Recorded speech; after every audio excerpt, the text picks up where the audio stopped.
ভাবুন তো একবার বরফ ঢাকা সমুদ্রের গভীরে একটি সাবমেরিন টানা মাসের পর মাস সূর্যের আলো না দেখে, খোলা বাতাস না পেয়ে, মাটিতে না উঠে কিভাবে টিকে থাকে।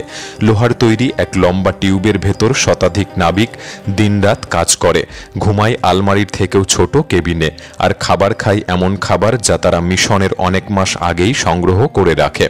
এটা শুধু ইস্পাত আর প্রযুক্তির গল্প নয়, এখানে আছে মানুষ, তাদের সাহস, মানসিক শক্তি আর অদৃশ্য এক ভ্রাতৃত্বের বন্ধন। সমুদ্রের জলকে পানীয় জল বানানোর যন্ত্র থেকে শুরু করে অক্সিজেন তৈরির প্রযুক্তি, এমনকি বরফ জমা আইসক্রিম উপভোগ করার মতো চমকও আছে এই অন্ধকার জগতের ভেতরে। কিন্তু সবকিছুর চেয়েও বড় হলো এরা টিকে থাকে একে অপরের উপর ভরসা করে, নিয়মকানুন আর আত্মবিশ্বাসের জোরে। আর তাই সাবমেরিনের জীবনকে পৃথিবীর অন্যতম কঠিন অথচ গৌরবের দায়িত্ব বলা হয়। তাই আজকের ভিডিওতে আমরা দেখাতে চলেছি কিভাবে এই নাবিকরা সমুদ্রের তলায় 3 মাস পর্যন্ত টিকে থাকে, তারা কিভাবে শ্বাস নেয়, খায় দায়, ঘুমায় আর মানসিকভাবে শক্ত থাকে। আপনার গা শিউরে উঠবেই তাদের এই অভিজ্ঞতা দেখে। তাই ভিডিওটি সম্পূর্ণ দেখার অনুরোধ রইল। আর নতুন বন্ধুরা অবশ্যই পাশে থাকা সাবস্ক্রাইব লেখাটি প্রেস করে বেল আইকনের অল অপশন সিলেক্ট করুন। একটি সাবমেরিনের ভেতর ঘুমানো যে কতটা কষ্টের তা না দেখলে কেউ বিশ্বাসই করবেন না। এ যেন কফিনের ভেতর শোয়া। একটি বিছানা এত ছোট যে মনে হবে ফ্রিজের ভেতর কেউ শুয়ে আছে। এখানে 3 তলা বাঙ্কে সবাই গাদাগাদি করে ঘুমায়, অনেকের নিজের বিছানাই নেই। একই খাটে একের পর এক পালা করে ঘুমাতে হয়, যে সিস্টেমকে বলে হট বাঙ্কিং, মানে একজন উঠে গেলেই আরেকজন সেই গরম খাটে ঢুকে পড়ে। সাবমেরিনে সময়ের ধরনও আলাদা, বাইরে যেমন দিনরাত 24 ঘন্টা, এর ভেতরে আগে ছিল 18 ঘন্টা শিফট সিস্টেম, পরে সেটা বদলে 24 ঘন্টা করা হয়েছে, যাতে ঘুম আর কাজের ছন্দ কিছুটা হলেও স্বাভাবিক থাকে। তাদের ছোট্ট ঘর, যেটাকে বলা হয় কোকুন, এটাই ব্যক্তিগত জায়গা। এখানেই তারা পরিবারের ছবি দেখে, প্রিয়জনের চিঠি পড়ে আর মানসিক শান্তি খুঁজে নেয়। আশ্চর্য লাগে যে যন্ত্রের অবিরাম গুনগুন আর হালকা দোলাই বাইরের মানুষের কাছে অস্বস্তিকর মনে হয়, সেই শব্দ আর দোলাই অনেক নাবিকের কাছে এই সাবমেরিনের ভেতর ঘুমপাড়ানি লরির মতো মনে হয়। একটি সাবমেরিনের প্রায় 130 জন নাবিক থাকতে পারে, তাই তাদের জন্য মিশনের শুরুতেই পাহাড় সম খাবার ভরে নিতে হয়, একসাথে প্রায় 15,000 পাউন্ড। তবে জায়গার অভাবের কারণে এই সব মালপত্র মেঝেতে, খাটের নিচে, এমনকি স্নানের ঘরেও খাবার বাক্সবন্দি করে রাখা হয়।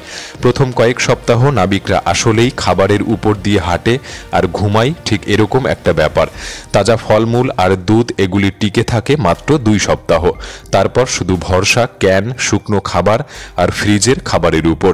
তবুও সাবমেরিনের ভেতরে ছোট্ট রান্নাঘর থাকে, যেখানে দাঁড়িয়ে অভিজ্ঞ শেফ তাদের জন্য সুস্বাদু খাবার তৈরি করে। নাবিকদের দিনে 4 বার খাবার দেওয়া হয়, সকাল, দুপুর, রাত আর মিডনাইট মিল। কফি তো তাদের নিত্য সঙ্গী। আর মনোবল বাড়াতে নিয়মিত আইসক্রিম আর ডেজার্টও দেওয়া হয়। সাবমেরিন মানে সমুদ্রের নিচে ভেসে থাকা এক ছোট্ট শহর। এখানে নাবিকরা নিজেরাই বানায় শ্বাস নেওয়ার অক্সিজেন আর খাওয়ার জল। সমুদ্রের নোনা জল ভেঙে অক্সিজেন আলাদা করে ট্যাঙ্কে জমা হয়, আর হাইড্রোজেন ফেলে দেওয়া হয় জলে। 130 জন মানুষকে টানা মাসের পর মাস অক্সিজেন দিতে হয়, তাই যন্ত্র দিয়ে অবিরত বানানো হয় বাতাস। জলও তৈরি হয় এক বিশেষ পদ্ধতিতে। নোনা জলকে গরম করে বাষ্প বানানো হয়, আবার ঠান্ডা করে তা মিষ্টি জলে পরিণত করা হয়। এই জল খাওয়া, রান্না, স্নান সবকিছুর জন্য ব্যবহার হয়। কিন্তু শুধু অক্সিজেন সরবরাহ করলেই হবে না, বাতাসে জমা কার্বন ডাই অক্সাইডও সাবমেরিন থেকে বের করে ফেলতে হবে। এজন্য আছে বিশেষ ধরনের ফিল্টার মেশিন। এভাবেই একটি সাবমেরিন জলের নিচে ভেসে থাকে, ঠিক অনেকটা মহাকাশ স্টেশনের মতো। তবে সবথেকে বড় চ্যালেঞ্জ তৈরি হয় তখন যখন বাথরুম আর আবর্জনার প্রসঙ্গ ওঠে।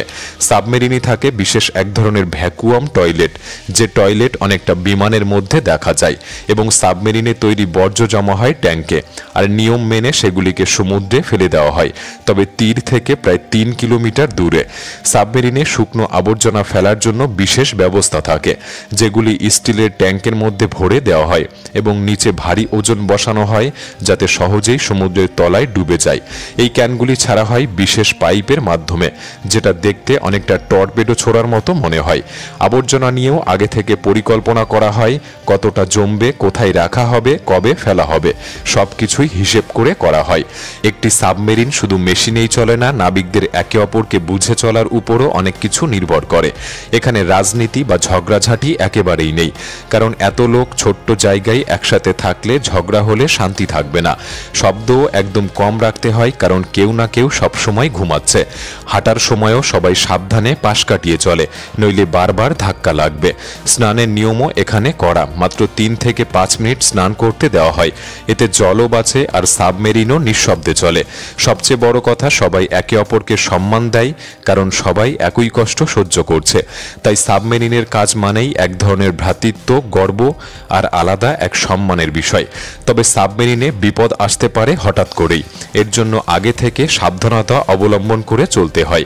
যেমন 1945 সালে জার্মানির U-1206 সাবমেরিন ক্যাপ্টেন নিজে নতুন টয়লেট চালাতে গিয়ে ভুল করে ফেলেন এবং ভালভ ভুল খোলায় ভেতরে ঢুকে যায় সমুদ্রের জল ও মল। জল গিয়ে ব্যাটারিতে মেশে আর তৈরি হয় বিষাক্ত গ্যাস। এতে গোটা ক্রু সদস্যরা মৃত্যুর মুখে পড়ে যায়। জীবন বাঁচাতে ক্যাপ্টেনকে সাবমেরিনটিকে ওই জায়গাতেই ভাসিয়ে তুলতে হয়, কিন্তু সাথে সাথেই ব্রিটিশ বিমান তাদেরকে দেখে ফেলে এবং আক্রমণ করে। সাবমেরিন নষ্ট হয়ে যায়, একজন মারা যায় আর বাকিদের যুদ্ধবন্দী হতে হয়। এই ঘটনা প্রমাণ করে সাবমেরিনে একটিমাত্র ভুলও কত বড় বিপদ ডেকে আনতে পারে। এজন্য বর্তমান সময়ের সাবমেরিনগুলিতে অনেক নিরাপত্তা ব্যবস্থা আর কঠিন ট্রেনিং থাকে। 2024 সালে HMS ভেঞ্জেন্স নামে এক সাবমেরিন প্রায় টানা 7 মাস জলের নিচে ছিল। এতদিন সূর্যের আলো দেখা, খোলা বাতাস নেওয়া বা বাইরের জগতের সাথে যোগাযোগ কিছুই ছিল না। সাধারণত 3 থেকে 4 মাসের খাবার নিয়ে সাবমেরিনটি বের হয়েছিল, কিন্তু এত লম্বা সময় টিকে থাকার জন্য নাবিকদের ধৈর্য আর বুদ্ধিমত্তা ছিল ভরসা। অক্সিজেন বা জল নিয়ে কোনো সমস্যা থাকে না, কারণ সাবমেরিন নিজেই তা তৈরি করতে পারে। আসল ব্যাপার হলো পর্যাপ্ত খাবার মজুত রাখা।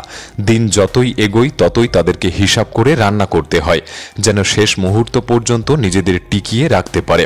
তবে এখানে শুধু শারীরিক শক্তি যথেষ্ট নয়, বেশিরভাগ সময় মানসিক শক্তি বেশি কাজে লাগে। কয়েক মাস ধরে লোহার এক ঘরে বন্দি থাকা কিন্তু সহজ ব্যাপার নয়। বিনোদন বলতে তাস খেলা, সিনেমা দেখা বা মাঝে মাঝে বিশেষ কিছু রান্না করে ভাগাভাগি করে খাওয়া। এখানে একেবারেই ব্যক্তিগত গোপনীয়তা নেই, তবু সবাই বুঝে যায় কখন কার একটু একা থাকা প্রয়োজন। ব্যায়ামের জন্য কখনো কখনো টর্পেডো রুমকে জিমে পরিণত করা হয়। তবে এই প্রতিটি কাজ খুবই নিখুঁতভাবে করতে হয়, কারণ সামান্য ভুলও গোটা ক্রুদের প্রাণ কেড়ে নিতে পারে। বর্তমান দিনে যেসব সাবমেরিনগুলি তৈরি হচ্ছে তা একেবারে ভবিষ্যতের প্রযুক্তি নিয়ে। পুরনো পেরিস্কোপ নেই, সবই কম্পিউটার স্ক্রিনে। শব্দহীনভাবে চলে প্রতিটি যন্ত্র, যাতে শত্রুর কানে কোনো আওয়াজ না পৌঁছায়। আর সাবমেরিনের লোহার খোল এতটাই শক্তিশালী যে সমুদ্রের প্রচণ্ড চাপেও ভাঙে না। একজন সাবমেরিন নাবিকের জন্য সবচেয়ে বড় গর্ব হলো ডলফিন ব্যাচ। নতুনরা প্রথমে অনেক পরীক্ষা আর কড়া প্রশিক্ষণের মধ্যে দিয়ে যায়। প্রতিটি সিস্টেম, প্রতিটি জরুরি নিয়ম শিখে তারা প্রমাণ করে যে তারা পুরোপুরি দলের জন্য ভরসা হতে পেরেছে।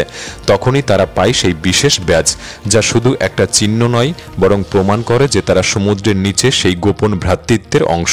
আর এই ভ্রাতৃত্ববোধ জীবনের শেষ পর্যন্ত টিকে থাকবে। সাবমেরিনের এই ভেতরের জীবন থেকে একটা জিনিস পরিষ্কার, যারা এখানে কাজ করেন তারা আসলেই অসাধারণ সাহস আর ধৈর্যের উদাহরণ। দিনের পর দিন সূর্যের আলো, খোলা বাতাস, পরিবার সবকিছু ছেড়ে তারা লোহার ভেতর বন্দি থেকে সমুদ্রের নিচে সেই দেশটির জন্য নিরাপত্তা রক্ষা করেন। ছোট্ট জায়গায় ঘুমানো, রান্না খাওয়া, কৃত্রিম বাতাসে শ্বাস নেওয়া আর সমুদ্রের জলকে পানীয় বানিয়ে টিকে থাকা, প্রতিটি মুহূর্ত ত্যাগ আর মানিয়ে নেওয়ার এক গল্প। তারা শুধু টিকেই থাকে না, শ্রেষ্ঠত্ব দেখায়। তারাই সবচেয়ে আধুনিক প্রযুক্তি চালনা করে, জটিল মিশন নিখুঁতভাবে সম্পন্ন করে, আবারও ফিরে গিয়ে নতুন মিশনের জন্য প্রস্তুত হয়। তাই যখনই আপনি আকাশে পতাকা উঠতে দেখবেন, মনে রাখবেন তার পেছনে আছে এমন কিছু নীরব যোদ্ধা, যাদের নাম আমরা জানি না, মুখ আমরা দেখি না, তবুও তারা সমুদ্রের গভীরে আমাদের স্বাধীনতা রক্ষা করে চলেছেন। এদের জন্যই আমাদের গভীর শ্রদ্ধা আর কৃতজ্ঞতা। আপনার কি মনে হয় এই বীর যোদ্ধাদের আপনি কি নাম দেবেন? কমেন্ট বক্সে লিখে জানাতে পারেন। ভিডিওটি ভালো লাগলে একটি লাইক করতে পারেন, চ্যানেলটি সাবস্ক্রাইব করে রাখতে পারেন। তাহলে দেখা হচ্ছে পরবর্তী নতুন একটি এপিসোডে। ধন্যবাদ।